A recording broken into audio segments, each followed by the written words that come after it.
یہ جاننے کے لیے ہم اس وقت ملتان میں جو عیدی سینٹر ہے وہاں پر پہنچے ہیں، اور یہاں پہ جو ڈسٹرکٹ کے انچارج ہیں ڈاکٹر عرفان، ان سے ہم بات کریں گے اور ان سے اپنے ان سوالوں کے جو ہے وہ جوابات لینے کی کوشش کریں گے. تو میرے ساتھ چل کے بات کرتے ہیں عیدی سینٹر کے انچارج ڈاکٹر عرفان سے. جی السلام علیکم ڈاکٹر صاحب، بہت شکریہ آپ نے ہمیں ٹائم دیا. اچھا ڈاکٹر صاحب یہ بتائیں کہ پہلے عیدی سینٹر سے اگر آپ کوئی بے اولاد جوڑا آتا تھا اور وہ کوئی نومولود بچہ یا 2 ماہ 4 ماہ سال کا جو بھی اس کی خواہش ہوتی تھی تو وہ بآسانی ایک فارم ہوتا تھا اس کو فل کر کے لے لیتا تھا، لیکن اب ایسا نہیں ہے. اس کی تھوڑی سی بتائیں کہ کیا وجہ ہے کہ اب آپ لوگوں نے اپنی پالیسی کیوں چینج کی؟ بسم اللہ الرحمن الرحیم. اس کی ایک وجہ ہے کہ پہلے ہمارے پاس بچے بہت آتے تھے، اب جس کی وجہ جیسے بچے آنا ہم نے ہوتا تھا، اب طلب زیادہ ہے، آمد کم ہے. پہلے بہت بچے جاتے اب جس کی وجہ سے جو ہے نا پھر اب کہتے کمپیوٹرائز ہو گئے. فارم ملتا ہے، فارم ملنے کے بعد پھر دونوں میاں بیوی کراچی جاتے ہیں. پہلے بلکہ سیدھی صاحبہ تھی، اب وہ ان کی فیضا صاحب کی بیگم ہے، وہ جو ہے ان کو ٹیکل کرتی ہیں، سارا کچھ کرتے ہیں. تو سلسلہ ویسے ہی ہے، لیکن تعداد جو لوگوں کی بہت زیادہ بڑھ گئی ہے جس کی وجہ سے ٹائمنگ بہت زیادہ ہو گئے ہیں. اچھا اس میں کچھ تھوڑے سے لیگل میٹرز بھی تھے جب میری آپ سے ڈسکس ہو رہی تھی کہ اب جو ہے نا کچھ کورٹس کی جانب سے کچھ قسم کی ڈائریکشنز بھی تھیں کہ اب تھوڑا سا پروسیجر اس کی وجہ سے بھی تھوڑا لینتھی ہو گیا. اب جب آپ بچہ کسی کو اگر دیتے ہیں سارے پروسیجر کے بعد تو اس میں کوئی مقامی عدالت کو بھی انوالو کرتے ہیں؟ جی بالکل، مقامی عدالت سے ہی سارا ہوتا ہے، کیونکہ جو گارڈن شپ دیتے ہیں وہ مقامی عدالت ہی دیتی ہے. عدالت ہی اس کو کرتی ہے کہ ہاں اس کو آپ بچہ دیتے ہیں.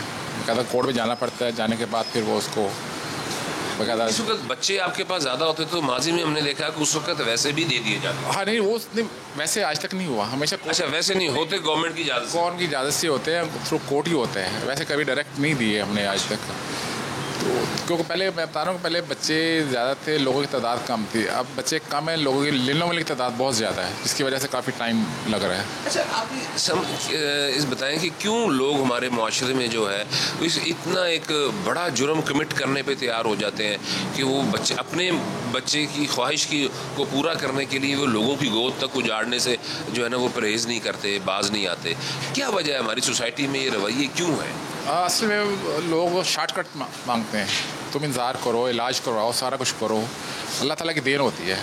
لیکن وہ کہتے ہیں 2 سال ہو گئے، 3 سال ہو گئے، چلو کوئی نہ کوئی کسی دائیوں سے، کسی LHV سے اس طرح وہ رابطے کرتے ہیں. جی میں اس وقت ملتان میں ایک سرکاری زچہ بچہ سینٹر میں موجود ہوں. اس وقت ہمارے ساتھ لیڈی ہیلتھ ورکرز کی جو مرکزی صدر ہے رخسانہ انور، وہ ہمارے ساتھ موجود ہیں اور اس ایشو پہ ہم ان سے بات کریں گے. بہت شکریہ آپ نے ٹائم دیا. اچھا یہ بتائیے گا کہ ہمارے ہاں جو اکثر نومولود اور چھوٹے بچے جب اغوا ہوتے ہیں اور جب ملزمان پکڑے جاتے ہیں تو اس کے پیچھے تاوان کے لیے اغوا نہیں ہوتے. ان میں زیادہ تر یہ ہوتا ہے کہ جو بے اولاد جوڑے ہوتے ہیں وہ اپنی اس خواہش کو پورا کرنے کے لیے جو ہے وہ بچے کسی کو پیسے دے کر جو ہے نا وہ اغوا کرواتے ہیں.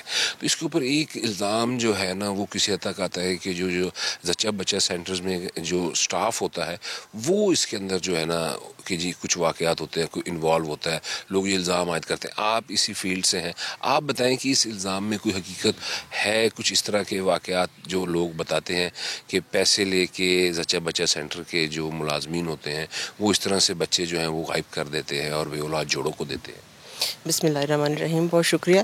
دیکھیں ہماری جو لیڈی ہیلتھ ورکرز کا پروگرام ہے وہ گزشتہ 30 سالوں سے کام کر رہا ہے، سروسز دے رہا ہے، اور تقریباً تمام صحت کے مراکز میں لیڈی ہیلتھ ورکرز موجود ہیں.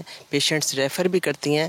ہم نے اس طرح کی کوئی ایکٹیویٹی نہیں دیکھی کہ جو عمومی طور پر اس طرح کی ایکسرسائز ہو کہ عملہ انوالو ہو. بہت ریئر کیسز میں تو ہو سکتا ہے، کوئی اکا دکا ہو سکتا ہے، ادروائز یہ نہیں ہے کہ کوئی باقاعدہ نیٹ ورک ہے یا لوگ باقاعدہ اس سازش کا حصہ ہوتے ہیں یا باقاعدہ کوئی کاروبار بنے ہوئے ہیں.